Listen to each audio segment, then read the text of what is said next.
What's good, YouTube? It's your boy Nehemiah, aka Neo, and today we're going to be talking about my major season awards. Currently, I have a lot of the teams up here. I'm not going to specify which one is going to win which award until I get there, but yeah, I'm just going to jump right into it. So I have the Defensive Player of the Year, the MVP, the 6 minute, or I actually don't have 6 minute of the year. Let me pull that up actually.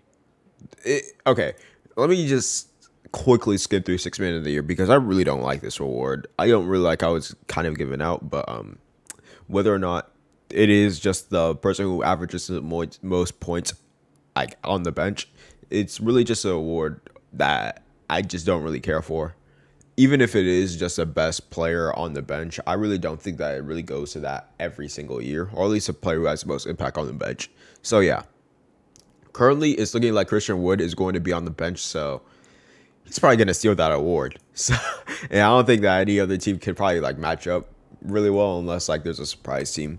So, again, I have the 6 minute of the year. I already talked about that, but MVP, Defensive Player of the Year, Most Improved, Coach of the Year, and I'm missing one. Oh yeah, Rookie of the Year. Those are the ones I'm probably going to talk about today. At least a lot more extensively than the ones that I just talked about. So yeah, let's just start off with the. What do I want to start off with? Let me start off with Coach of the Year, and I want to go for JB Bickerstaff. And I really like what he's doing on this Cavs team, even though he kind of joined in a really bad situation, especially when they started tanking and that type of stuff in the middle of a rebuild. You wouldn't think that he'd be as good as he has been this year or in the previous years, but no, he's actually been really solid, and I think that's going to be really good for this team to really just see. Also, this being at 10,000 is crazy, but let's just talk about why I think he's going to win the Coach of the Year. So Coach of the Year really goes to the team that has the most success in the regular season, usually, or a coach that elevates his team to a standing where you really didn't think that they'd actually be. And currently, I think that the Cavs are probably going to be one of the top 3 seeds in the East. I think that they're probably going to have a lot more success in this regular season, especially if they're very healthy. I think if a guy like Donovan Mitchell, Jared Allen, Darius Garland, Evan Mobley is actually not that injury prone, but another guy like Isaac Okoro, if these guys could stay healthy, Kevin Love, I think they're probably going to trade Karis LeVert, but if these guys stay healthy, I think that they are going to just reach a lot of the levels that we think that they could be. And let me just get rid of this, honestly. I'm not trying to get copyright strike. So again, JB Bickerstaff, if he's able to have this healthy roster, if he's able to just pull the same weight that he did before Jared Allen got injured, like when we look at it right here, I'm pretty sure before this happened. Let me also get rid of this. I'm pretty sure before this game, they were the 4th seed in the NBA. I could be wrong though. I'm pretty sure they were the 4th seed in the East. So if they're at least like the 3rd seed, I think that he's probably going to get the award. So, yeah. Do I want to talk about this right now? Yeah, I'll talk about it. Fuck it. So this is going to be my pick for the Rookie of the Year. I think that, let me just pull it up specifically. Where is my boy? Rookie. Okay, he's over here. I was like, where's bro going? So I think that he's probably going to win the Rookie of the Year. Not because, well, he may average really good points, or at least his stat totals are going to be really good. But the reason why I'm picking him specifically for the Rookie of the Year isn't because I think that he's going to average the most points. He's going to have like the most luxurious box score. I think it's more so because I think that he's going to at least have a lot more success on his team than a guy like Paolo. And I think that his stats are at least going to be comparable to Paolo, to the point where you're probably just going to choose Jabari in case that they make the play-in, or you're going to choose Jabari in case that he's probably impacting the team more and winning, at least right now. But at the same time, I'm not really confident in this award because, one, I'm not really the best with draft rookies. I'm not really the best with prospects because I don't really watch college basketball like that. I watch college football, but like college basketball is kind of not something I'm really used to right now. So I think that's probably really something to talk about. Kwame Brown, he's cousins with Kwame Brown. That's crazy. I never knew that. They're cousins? Huh. Well, you learn something new every day, boys. So, again, Jabari Smith, I'm not really too confident in this, only because I'm not really the best with draft rookie or with rookies. Not really the best with draft prospects. But again, I think that if I were to pick one, it'd definitely be Jabari Smith. So, let me just back out here. Now, the next award that I'm probably going to talk about, most improved. I think it's going to be Keldon Johnson. Let me just pull him up real quick. Now, I've already talked about Keldon Johnson extensively, so I'm probably just going to talk about the other people that I could maybe win the award. I think I got like the dude in Minnesota, Anthony Edwards, could win it. Let me look at. Mikal Bridges could maybe win it. Maybe Jalen Smith. I don't know. I don't think he'd probably win it. Only because he's a second-year player. They would not give that award out for a second-year player. So let me look at some. Maybe Denny Avdia. There could be a guy on Toronto that I'm probably just blanking out on. No. Maybe Mo Bamba.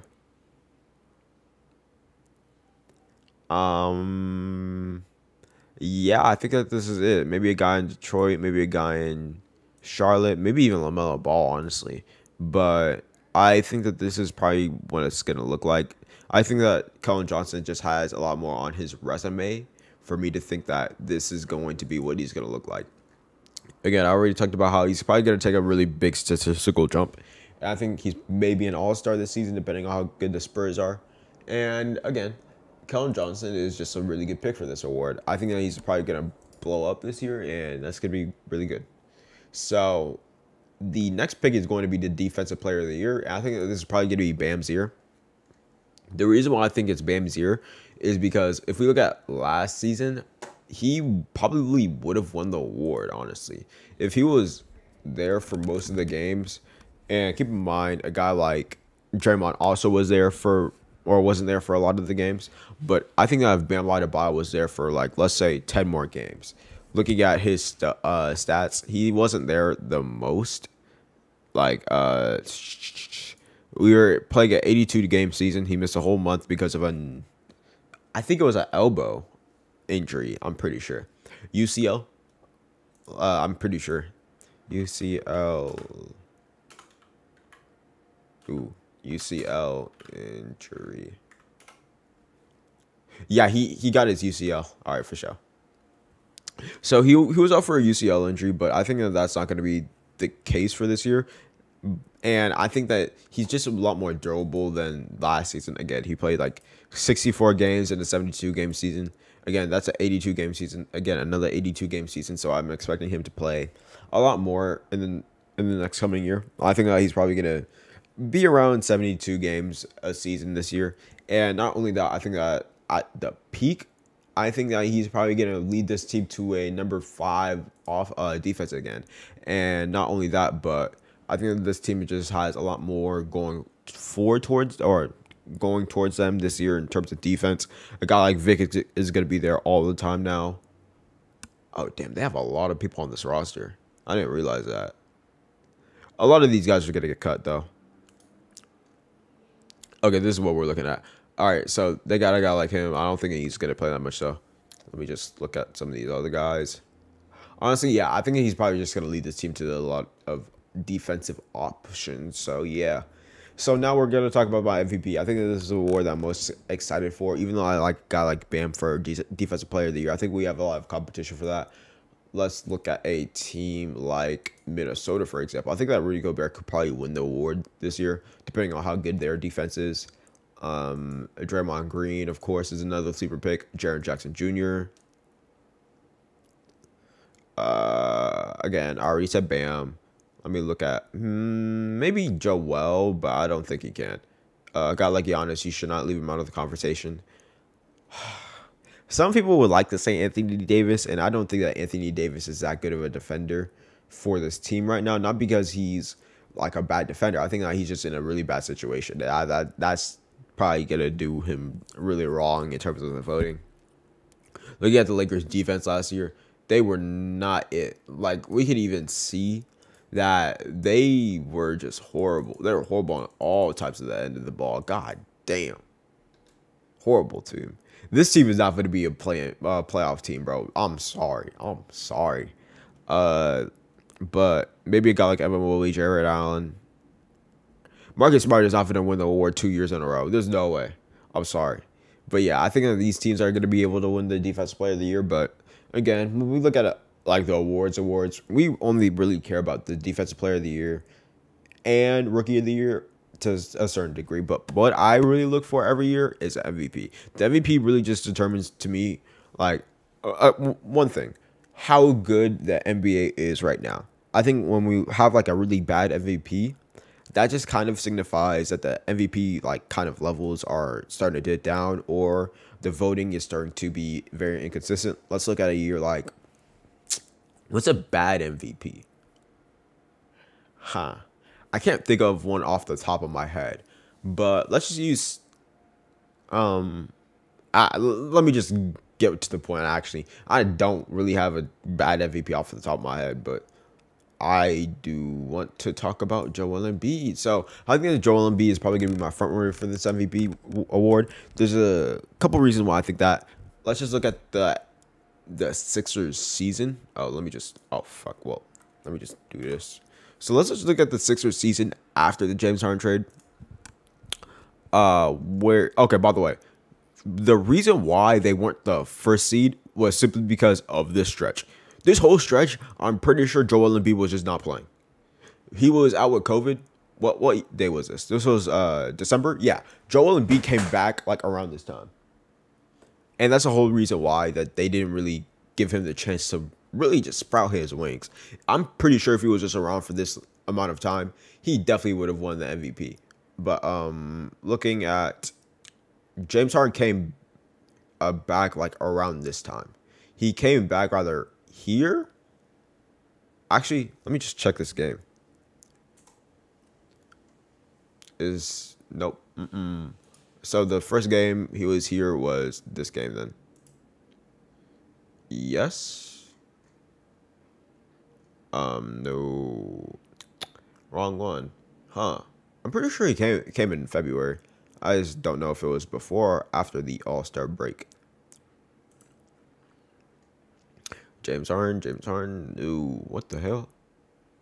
Huh. I'm tripping balls. It's this one then. It has to be. Okay, yeah. So for this game, this is the first game he came back to. That's going to be really good to really look at.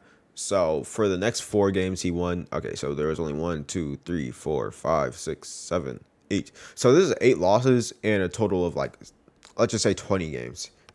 I think that this is going to be something to really look at going forward. I think that James Harden is going to really impact the team's winning stats. I think that a guy like Tyrese Maxey is probably going to improve a little bit more on the offensive end. I think he's going to just explode a little bit more. I think that this team is going to be a little bit better on the offensive end, a little bit better on the defensive end too. I think that this team just has a lot more players that suit well with Joel Embiid. They're going to have PJ Tucker at the 3, I think. And I think that that's actually a really good position for PJ Tucker.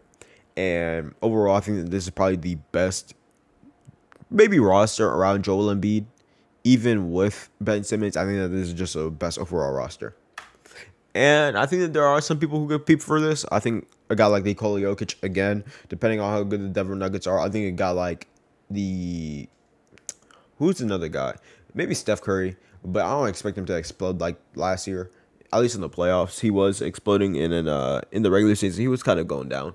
I think a guy like Giannis is also obviously in the conversation. I think a guy like Luka, if he was a higher seed, I think he would also be in the conversation. But overall, I think that Joel Embiid is probably going to be the one who's going to win the award. So, yeah, I think that that's really it for me. It's been your boy Nehemiah, aka Neo. I just had to throw this video out today because, like, I ain't gonna lie, I'm not trying to edit today. So, yeah.